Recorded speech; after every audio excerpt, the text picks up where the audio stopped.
try to tell people that Philly is a special breed. They hate to see us on top, they hate to see us on. They hate to see us come up, they hate we on. They hate the moves that we make because it's made to break them. We give them knowledge on tracks and hope our words can save them. I guess it's hard to give props when you know you lesser. So we right on your heels, I hope you feel the pressure. Rappers faking a role, my shoes. Welcome to this episode of Philly on the Rise. I am your host, Michael W. Pleasant. I am actually here with BP with the GM, and I am just a little MP for the afternoon. Most of the folks know the voice of the man sitting to my left. He is Bob Perkins. He's been serving in the music industry as a DJ and as a news correspondent over 50 years, and he's taken some time out of his schedule to join us on the program. Mr. Bob Perkins, welcome. Yeah, thank you. Philly on the Rise. Thank you much. As mentioned, 50 years, over 50 years in the music industry. That is a long time. What do you think your lasting legacy is on this thing that we call music? You know, I've never thought about that. People tell me I'm a local treasure and all that kind of stuff. I just go to work every day and try to make this day better than the previous day. Just keep rolling. Okay. You know? And whatever someone says about me is great. Understood. You know? Yeah. I know within myself I've done my best. Understood. Yeah. Let's leave the legacy to other folks. Okay, let other folks put all that together, correct? Yeah, indeed. So you have a love of music. You started out in Detroit, moved over to the WDAS here in Philly, and now you're into jazz. What about this love of music that you have? How did you develop it? Well, my dad inadvertently got me into the industry. He fell ill as a relatively young man, around 1940, and he was about 40. Crippling arthritis, couldn't work. It devastated him. His only relief was strong cigarettes and radio. He loved radio. And he could repair them. So everybody listened to radio because Dad listened to the radio. So the radio would be on from early morning until 1 or 2 o'clock in the morning. He drilled holes in an old Philco table model and fashioned his own antennas. And my mom would let me stay up on the weekends, and we would listen to old WJR Detroit, his AM radio. Sure. WLS Wheeling, West Virginia. I still remember some of the call letters. 600 or 700 miles away. Okay. Because of the doodads that he had fashioned his own antennas indoors, nothing outdoors. He just knew radio, and he played the radio incessantly, and it was just drummed into my ear. I was a captive audience, and I had a brother, older brother, 9 years my senior. He brought music in, so I was kind of set up. You know, I guess I'm supposed to be doing what I'm doing. Since the little youth down here. Yeah, okay. You know, he brought music in and told me what a trombone was and who was playing and what band, you know, Duke Ellington, Erskine Hawkins, whatever. And my dad with the radio, you know, radio was king in those days. No TV. And President Roosevelt's fireside chat and all those things. And I remember listening one Sunday morning, I was about 7 years old. The Japanese had bombed Pearl Harbor. We were listening, and my dad had the radio, and I was listening in the bedroom with him, and that was a historic moment in my life. Yeah. I didn't know what it all meant. Okay. But you know, later on, it came crashing into me, and I became a newsman myself. Understood. Yeah. Very interesting story.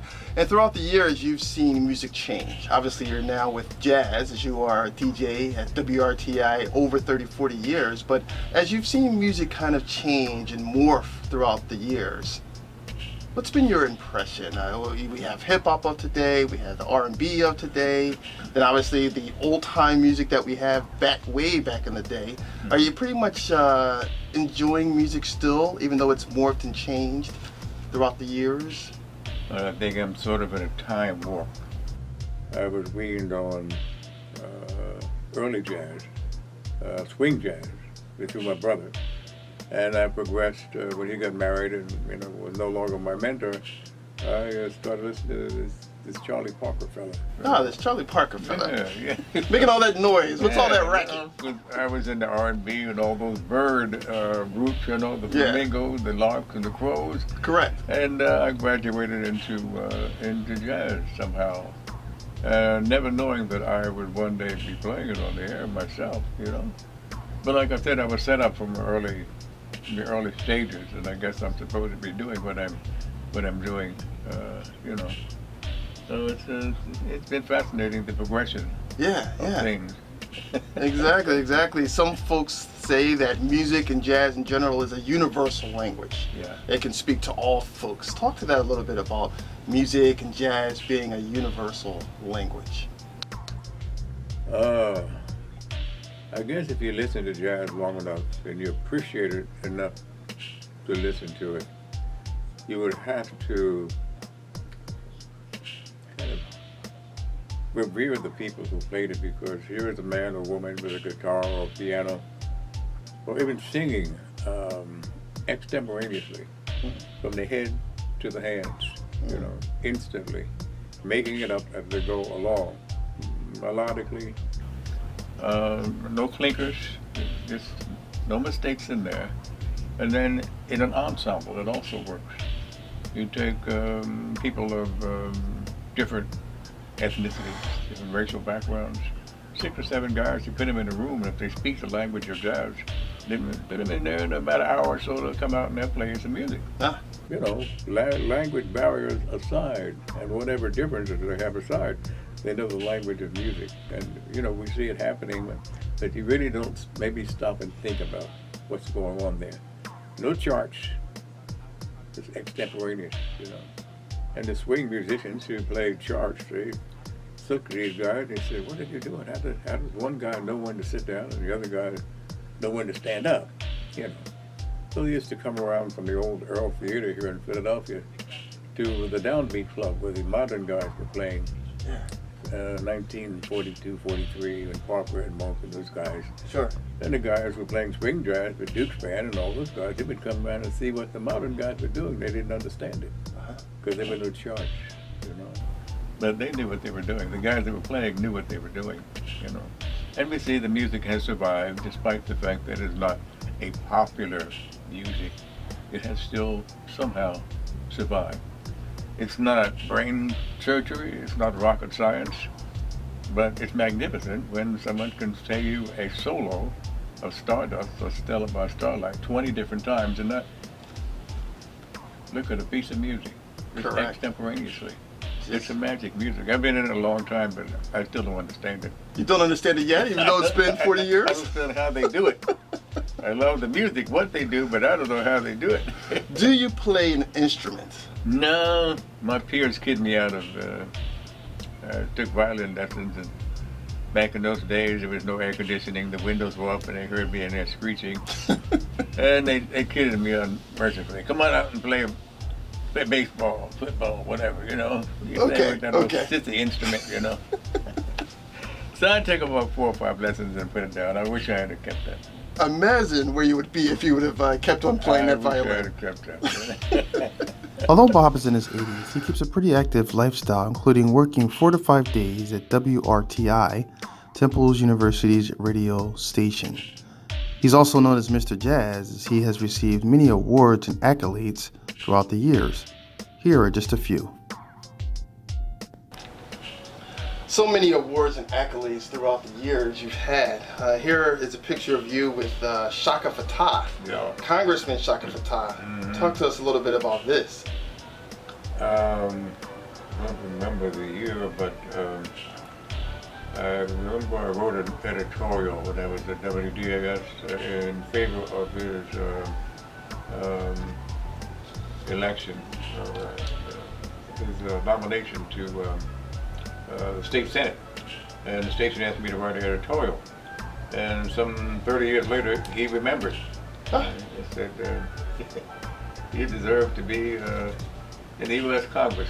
So I want to give you a proclamation. Okay, all right. And read it from the floor of the Congress. Yeah.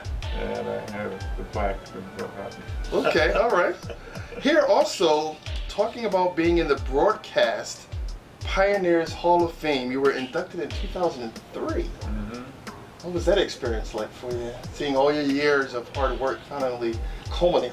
Oh yeah, well, you know, to be in something like that, the people that you watched well before you got or ever entertained the idea of being in the media and being like Jonathan Sender and some of the people that you see and people who have passed on, to be enshrined with them in that pantheon. Well, the one who never knew that he could do anything. He listened to people on the radio with awe. Yeah. How do they do that? Yeah. And then to be able to do it yourself. Okay. Presidents, you've been to the White House a few times on behalf of President Ford. Yeah. What was that experience like, going to the White House, shaking Jimmy Carter's hand? Well, I went to one of those. I went to the invitation from the press secretary of President Carter, Jimmy Carter. But the station didn't think that President Ford was doing enough for the African American experience, so they didn't choose to send me to that one. Okay, all right. But the one for President Carter, they thought he merited some attention. Okay. So I went to that one. Got a photo taken with him, went to the receiving line, and yeah, they fed us and feeded us quite well. The food was good at the White House. The food was good, yeah. The bills were good. Bob Perkins Day. Bob Perkins Day, February 20th. What was that experience for you? There was no ceremony around that, but it was didn't broadcast. Okay. We broadcast in print media also, but there was no formal. But it was just great to have the city name a day in your honor. Oh, sure. Fantastic. Understood. Yeah. Little skinny kid from South Philly who never thought he would be on radio or be in the print media. Yeah. And then I have all this hoopla. I still can't get over it. But ultimately, somehow or another, the little skinny kid from South Philly achieved their dreams. Yeah, well, I said I had good mentors. Yeah. Thank goodness for my dad, who unwittingly set me up, you know, to hear all those voices. And when I took my first audition, I said, who should I sound like? Okay. And I remembered a particular person I liked. And the gentleman who was interviewing me for the job looked at me and said, "You kidding, you've been in radio before, haven't you? What are you doing here?" And I guess I sounded like the person I was emulating. Okay. You know. Yeah. That was good enough, so I got in the door. So you had some good role models. You were also almost a natural at it from what it seems. Yeah, well, you know, all that training that my dad lived 21 years of my life. And for those 21 years, I listened to radio. Okay. Yeah. And then I sort of picked up on it and carried it forward. Sure. After he passed on. Understood. Mr. BP with the GM, sitting next to MP, if I may say so myself. It's been a pleasure, it's been an honor spending some of this time with you. There's one thing missing from your office as I sit here, and I don't see any Eagles green. Will you get like a little Eagles kind of something to represent our Super Bowl win, or you're not really too concerned about the Eagles? You're a Cowboys fan? I'm a fan. I guess I'm more of a fan when they win. Okay. Those sunshine supporters, you know? Okay. One of those fair weather fans, jump on the bandwagon, jump off. Okay. Well, thank you very much for joining us on Fully on the Rise. For the invitation to sit with you. You're welcome, you're welcome. Mr. BP with the GM, we'll see you soon. That real hip hop. Y'all know how we do.